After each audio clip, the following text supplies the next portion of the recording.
Mr. Michael Hite is via telephone from Charleston. Delegate, good morning. How are you, sir? Good morning. Sorry for being a little late. Our new caucus chair had a lot to say this morning. Mr. Hornby is the new caucus chair. He is. I was going to text him and say, will you just let Hite get out and call now? I had a conversation with him, Mike, the other Mike, last night. He said, I'll call you a little bit after 4. And at 3:59, my phone rang. I was very impressed. That's very, very timely. Yeah. Mike? He's got a lot of meetings that everybody else calls, and he's always attentive. But yesterday he called a meeting himself for all of his assistants to meet with him, and he was late for his own meeting. Probably because he was talking to me.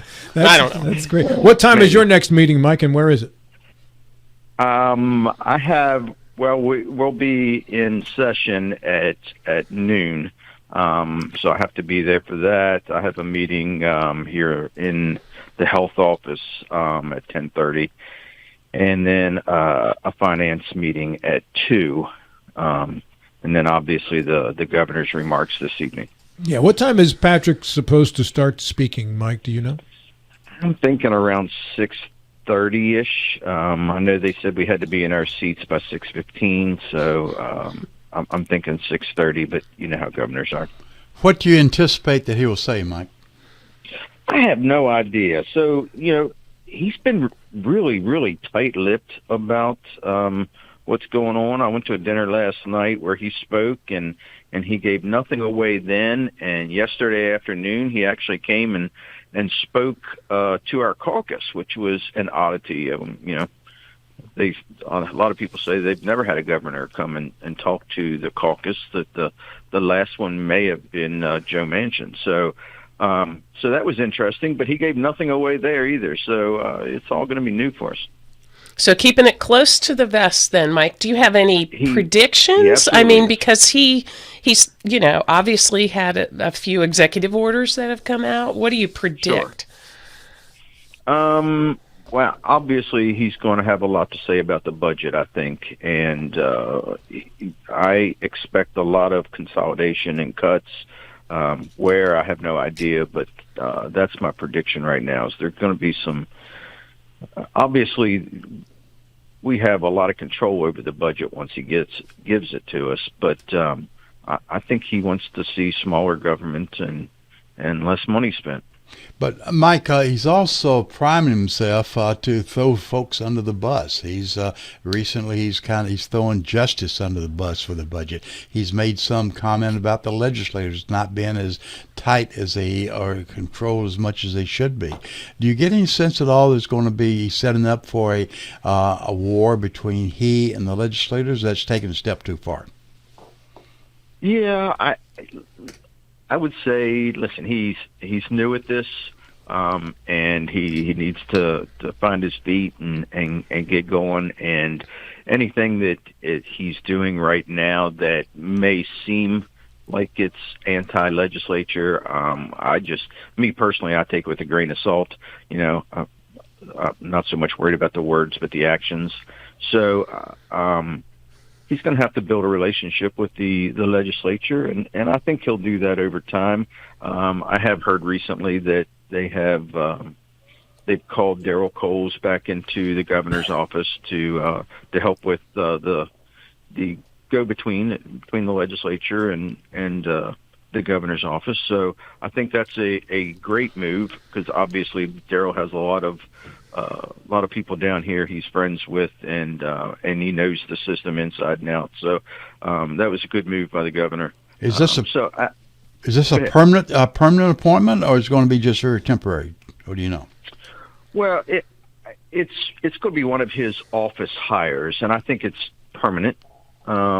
It's the same thing that Darrell was doing under Governor Justice, legislative liaison. So he'll have an office here in the Capitol, just like he did, the past 2 years, 4 years, whatever it has been. Mike, the domination of the Republicans in the state legislature continues. At this point, I assume that the DeSoto seat, which has been filled by Ian Masters, Ian is participating and doing everything according to plan, correct? Yeah, I've seen Ian quite a bit here lately, and I think he's, just like any of the other freshmen, getting his feet wet, trying to figure it all out, and I think he'll do a good job. Any idea if the courts are looking further into the complaints by the Democrats regarding the filling of that seat? I have no idea, and we're not going to focus on any of that. That I know nothing will happen until the end of the session, so we'll sort of hash it out when this is all over. All right, very good.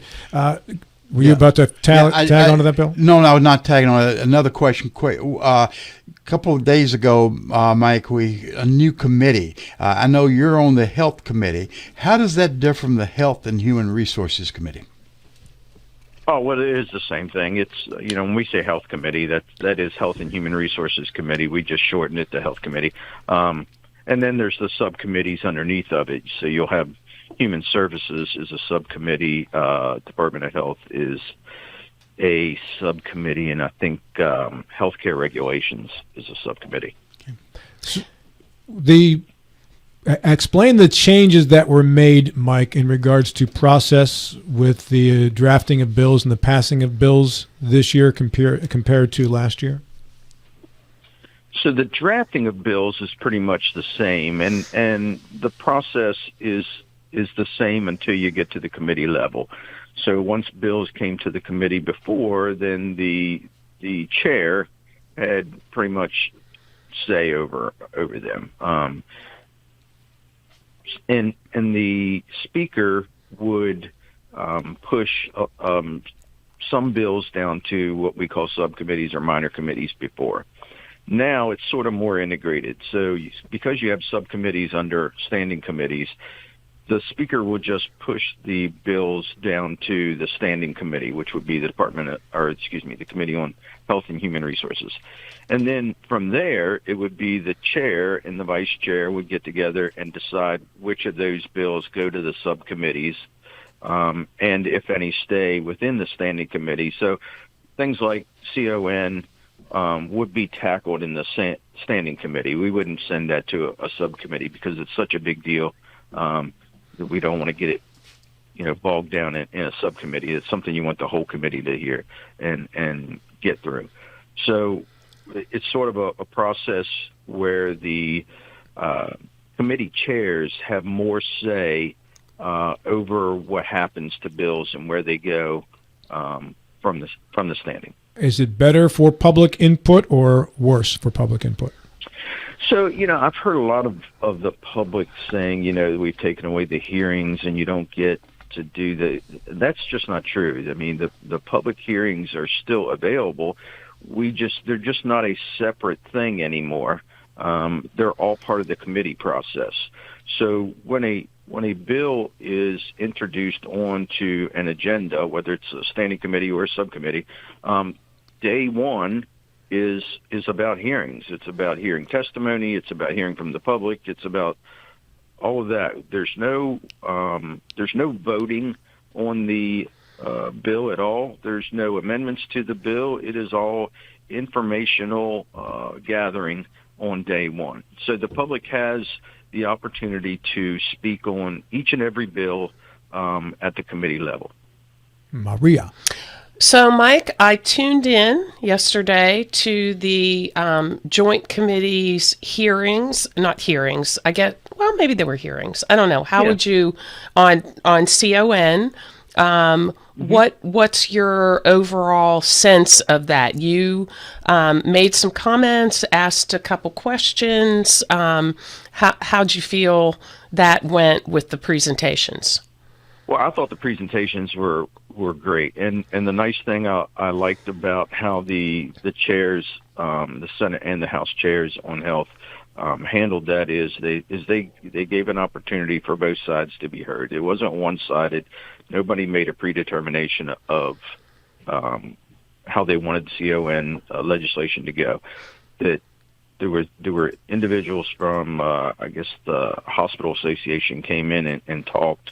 That are with I think Vandalia Health, Vandalia, and maybe WVU Hospital. I'm not sure about that. But anyway, there were two individuals that came in and talked about that. And then you had somebody from the Cardinal Institute and WVU Business College came in and spoke on the other side of the issue. So everybody at the hearing and anybody listening, like yourself, got to hear both sides of the issue, pros and cons, to help. And you know what it's all about is to help us make better decisions and to hear all sides of an issue.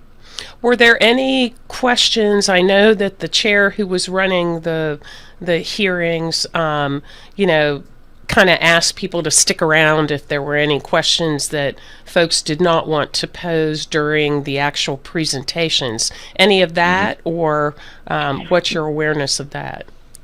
Well, there was. So there was discussion after the meeting, but those were on one-on-one. It's not like, once the meeting was over, we stayed in our seats and asked people at the podium. It's one of those where you get up and socialize, and you may ask more questions of those individuals at that time.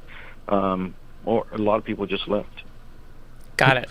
We've talked a lot of certificate of need over the last week or so. We're going to talk more of that today, too, with somebody from hospice in the 9 o'clock hour. More on that in a moment. Sure. But we've talked to 3 delegates, Mike, from around the state, and 2 of those delegates to this point have said they would vote against an overhaul of certificate of need or repeal it. One has said yes. Have you made up your mind yet as to how you're going to vote when this ultimately comes up? I am leaning one way, but I'm a data-driven guy. I like to hear all the statistics, not so much the I'll say personal stories, because everybody has a personal story, but I want to hear more about the data. West Virginia is not the first state to talk about repealing CON, so I want to see what the data says with the other states and how rural those states were, how they compared to West Virginia in a lot of ways, and make my decisions that way. I would say I am leaning against repeal with a carve-out for hospice. And the repeals, as I understand it, even Evan Morrell, who wants a blanket repeal, is really talking mostly about the health industry. He's not talking about other businesses like the trash hauling industry. I always bring you up, Mike, on the trash haulers. Yeah, that's correct. This has nothing to do with the trash haul. This is health only. Health only. And that's what the movement is in the legislature this year. It's not for total, complete banning of CON in every industry. It's just health. That's correct. Yeah, when we say full repeal, we're talking about full repeal of healthcare regulations. And is the idea behind that that's another way to help bring down the cost of healthcare in the state, or is the idea that this will help improve healthcare in the state? Well, and that's why I look at the data. That I think CON was put in place to drive down cost and to give better care. You can see data that points to that hasn't really happened.